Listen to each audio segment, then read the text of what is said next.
Selamlar. Bugün yolda bir gezgin olarak Efes'e gidiyoruz. Efes Antik Kenti. Oraları gezeceğiz. Şirinci'yi gezeceğiz. Yasin bana eşlik edecek bugün. Harley ile, Sport Glide'ıyla. Hoppa. Şöyle çıkartalım bakalım. Gördüğünüz gibi garajımız bayağı vatansever, bayraklı.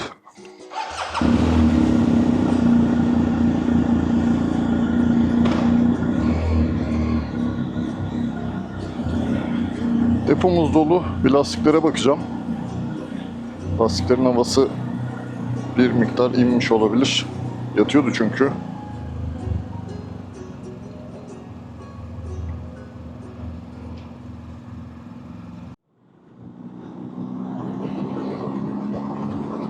Biz şimdi normalde dümdüz gidilirse direkt şeye gidiliyor Efes'e ama buradan gitmeyeceğim.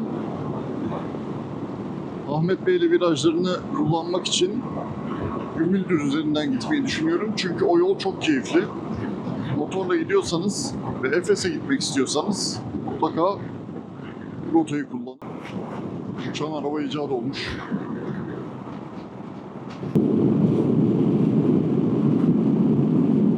Bunun ses iyi gelecektir size. Çünkü bende kulaklık olduğundan rüzgar var mı yok mu hiçbirini bilmiyorum.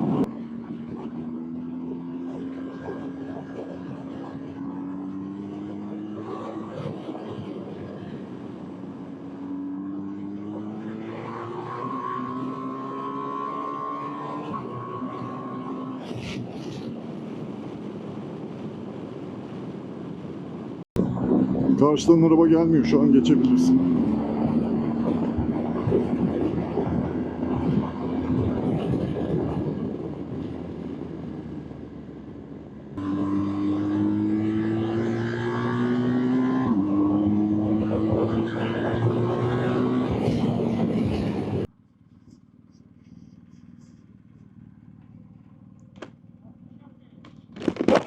Ne kadar?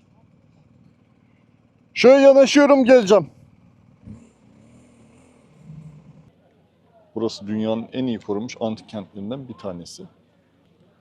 Roma İmparatorluğu'nun Asya eyaletindeki başkentiydi burası. Yaklaşık 2500 yıllık. Bu şehirde Artemis Tapınağı, Celsius Kütüphanesi ve Büyük Tiyatro gibi böyle büyük antik yapılar var. Önemli kültür yapıları var.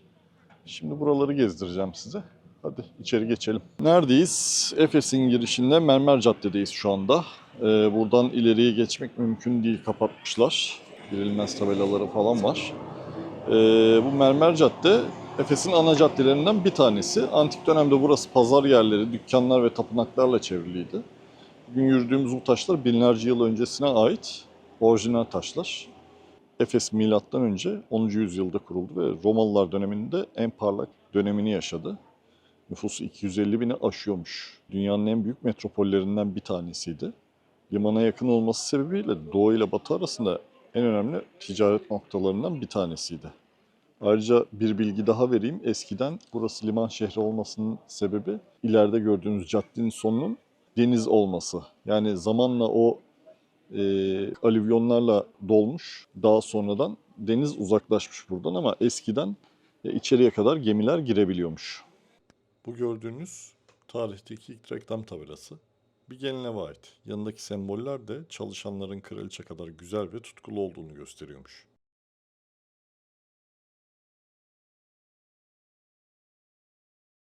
Neredeyiz? Burası Celsus Kütüphanesi, Efes'in en ünlü yapılarından biri. Roma İmparatorluğu döneminde milattan sonra 117 senesinde yapılmış.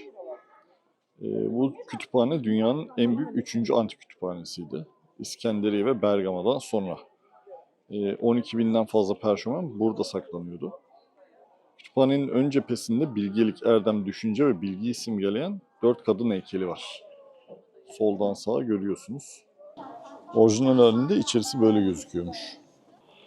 Şu anda neredeyiz? Büyük Tiyatro'nun kapalı kısmındayız. Yani aslında komple kapalı burası. Bir restorasyon sürüyor. Burası 25 bin kişilik dev bir sahne. Dünyanın en büyük antik tiyatrolarından bir tanesi. Efes'in en önemli sosyal merkezlerinden biri. Roma döneminin en büyük tiyatrolarından biriymiş burası. Tiyatro oyunları, gladyatör dövüşleri ve halk toplantıları düzenleniyormuş. Milattan sonra 1. yüzyılda Aziz Paulus burada Hristiyanlığı anlatmaya çalışmış ama büyük bir direnişle karşılaşmış. Tiyatronun akustiği o kadar iyiymiş ki bir uçta fısıldadığında diğer uçta bile duyuluyormuş. Tabii üst basamaklara çıkıp manzaranın tadını çıkarmak isterdik, manzarayı görmek isterdik ama maalesef mümkün değil. Ama ben size şuradan şöyle bir fragman göstereyim. Mermer Caddeyi falan. Karşıda görüyorsunuz.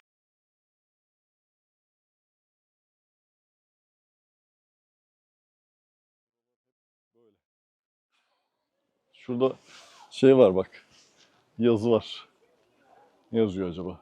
Şimdi size Artemis Tapınağı'ndan bahsedeyim. Manzarayla beraber. Artemis Efes'in dışında kalıyor. Selçuk'un merkezinde şu anda Artemis'ten geriye sadece bir sütun kalmış. Kalanı British Museum'da. Şimdi Artemis Tapınağı dünyanın 7 harikasından biri olarak kabul ediliyor. Tapınak M.Ö. 550'de Lidyalılar tarafından inşa edildi. Devasa bir yapıydı. 127 tane sütunu vardı ve uzunluğu 115 metreydi. Ne yazık ki tapınak M.Ö. 356'da yakıldı ve günümüze sadece birkaç kalıntı kaldı. Tapınağın yakıldığı gece Büyük İskender'in doğduğu söylenir. Böyle bir efsanesi var. Şimdi buradan da Şirince Köyü'ne doğru yola çıkacağız. Motosiklet sürmek için mükemmel bir rota. Şirince Selçuk merkezden aşağı yukarı 8 kilometre. Buradan yani Efes antik kentinden de 11 kilometre kadar bir mesafede. Buraya zaten motorla geliyorsanız Şirince'yi mutlaka görmeniz gerekiyor. Sana bir trik daha vereyim. Virajlara yaklaşma hızıyla alakalı. GS için en azından bu geçerli. Muhtemelen seninki için de geçerli olur diye düşünüyorum ama. Çünkü Harley'in de kompresörü fena değil ama abi öncelikle devri şeyin yarısında kullanıyorsun. Mesela 5500 çeviriyor ya, sallıyorum. 2750'de tutman lazım viraja yaklaşırken. İkincisi viraj tabelaları var ya, böyle tehlikeli viraj. Hani şöyle iz olur, şey olur. Orada orada gazı kesiyorsun.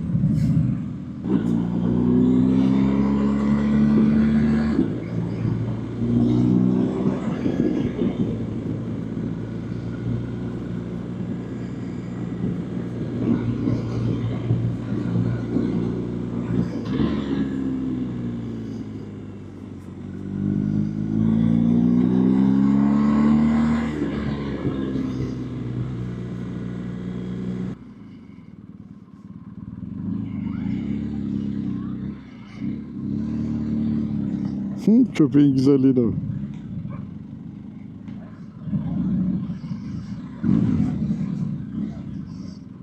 Evet, Şirince'ye geldik. Şirince eski bir Rum köyü aslında. Şimdi çok turistik bir yer olmuş. Burası şu anda köyün meydanı, Şirince köyünün meydanı. Şurada 8 kilometre ileride Selatim Mahallesi Anıt Ağacı tabelası görüyorum. Yürüyelim. Merhaba köpecik. Tarihi kapalı çarşıymış burası.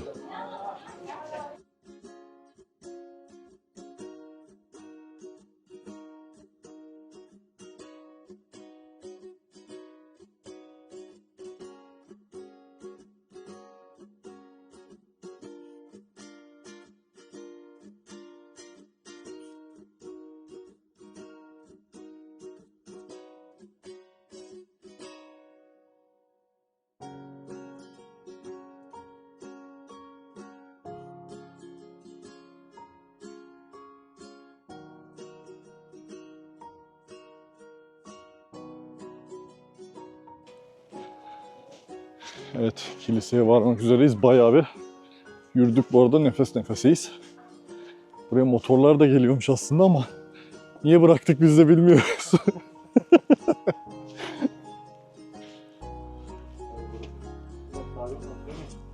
Kolay gelsin.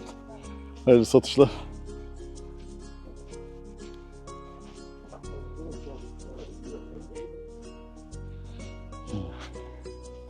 Kiliselerden biri burası herhalde.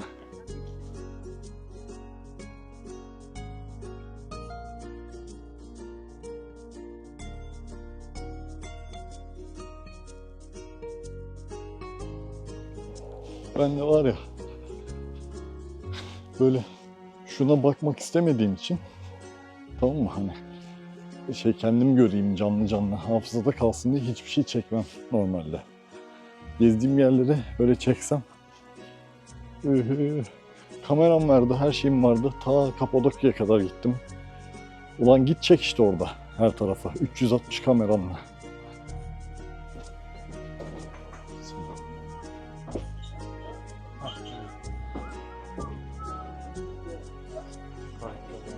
Şurası Dilek Havuzu.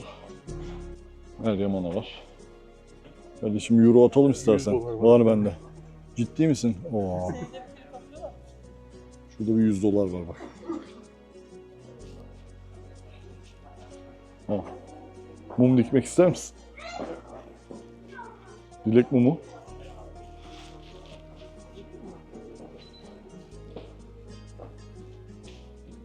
Az önce kimse yoktu burada.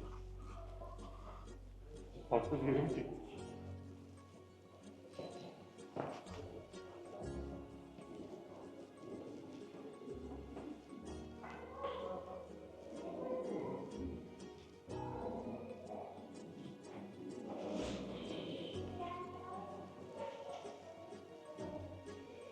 Şurada bir ağaç varmış sanırım. Farklı gözler Şirince'yi farklı görür, yine de neresinden bakarsanız bakın aynı güzelliktir. Ağaç kökü gibi değil mi? Ama mermer. Sütun. Büyük ihtimal kürsü vardı orada. Olabilir. Burası kilisenin tarihi mahzeniymiş. Oo, merdiven bayağı dik.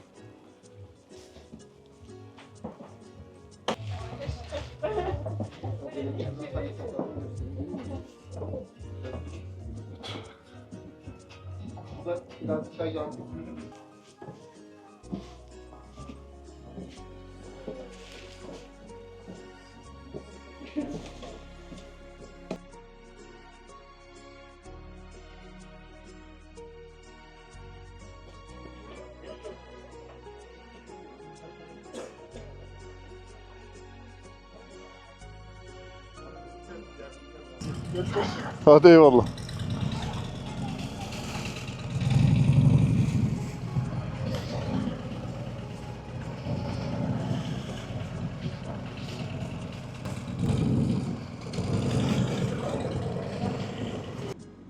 Hava ısırıyor. Çok güzeldi hava sabahtan beri.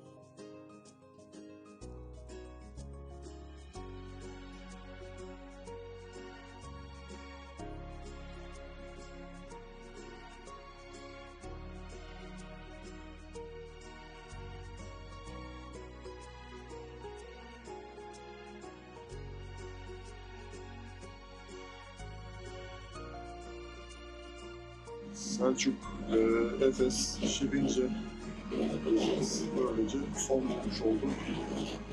İzlediğiniz için teşekkür ederim. Abone olmayı ve yorum yapmayı, beğenmeyi unutmayın lütfen.